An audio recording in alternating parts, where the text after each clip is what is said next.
करवा चौथ की कथा। बहुत समय पहले की बात है। एक साहूकार के 7 बेटे और उनकी एक बहन करवा थी। सभी 7 भाई अपनी बहन से बहुत प्यार करते थे, यहाँ तक कि वे पहले उसे खाना खिलाते और बाद में स्वयं खाते थे। एक बार उनकी बहन ससुराल से मायके आई हुई थी। शाम को जब अपना व्यवसाय बंद कर घर आए तो देखा उनकी बहन बहुत व्याकुल थी। सभी भाई खाना खाने बैठे और अपनी बहन से भी खाने का आग्रह करने लगे, लेकिन बहन ने बताया कि उसका आज करवा चौथ का निर्जल व्रत है और वह खाना सिर्फ चंद्रमा को देखकर उसे अर्घ्य देकर ही खा सकती है। चूंकि चंद्रमा अभी तक नहीं निकला है, इसलिए वह भूख प्यास से व्याकुल हो सबसे छोटे भाई को अपनी बहन की हालत देखी नहीं जाती और वह दूर पीपल के पेड़ पर एक दीपक जलाकर चलने की ओट में रख देता है। दूर देखने से वह ऐसा प्रतीत होता है कि जैसे चतुर्थी का चांद उदित हो रहा हो। इसके बाद भाई अपनी बहन को बताता है कि चांद निकल आया, तुम उसे अर्घ्य देने के बाद भोजन कर सकती हो। बहन खुशी के मारे सीढ़ियों पर चढ़कर चांद को देखती और उसे अर्घ्य देकर खाना खाने बैठ जाती है।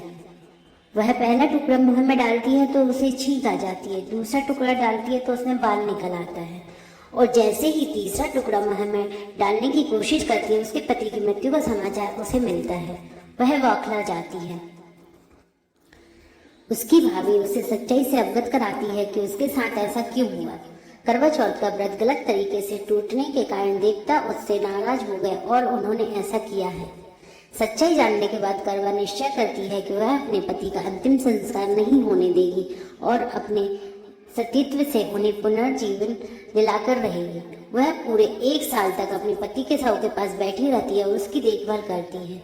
उसके ऊपर उगने वाली सुईनुमा घास को एकत्रित करती रह जाती है। 1 साल बाद फिर करवा चौथ का दिन आता है। उसकी सभी भाभियां करवा चौथ का व्रत रखती हैं। जब भाभियां उसे आशीर्वाद लेने आती हैं तो वह प्रत्येक भाभी से यम सुई ले लो, पिया सुई दे दो, मुझे भी अपनी जैसी सुहागिन बना दो, ऐसा आग्रह करती है। लेकिन हर बार भाभी उसे अपनी भाभी से आग्रह करने का कह चली जाती है।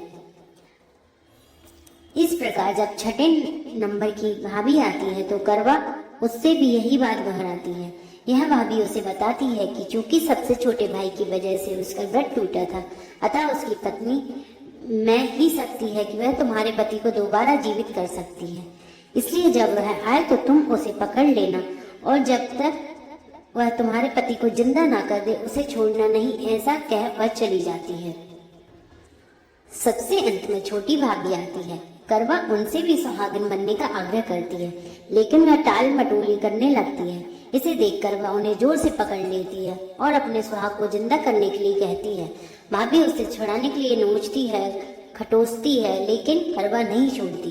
अंत में उसकी तपस्या को देख भाभी पसीज जाती है और अपनी छोटी उंगली को चीरकर उसमें से अमृत उसके पति के मुंह में डाल देती है। करवा का पति पुनः श्री गणेश कहता हुआ उठ बैठता है। इस प्रकार प्रभु कृपा से उसकी छोटी भाभी के माध्यम से करवा को अपना सुहाग वापस मिल जाता है। श्री गणेश माँ गौरी जिस प्रकार करवा को चिर सुहागन का वरदान आपसे मिला है, वैसा ही सब सुहागनों को मिले। धन्यवाद।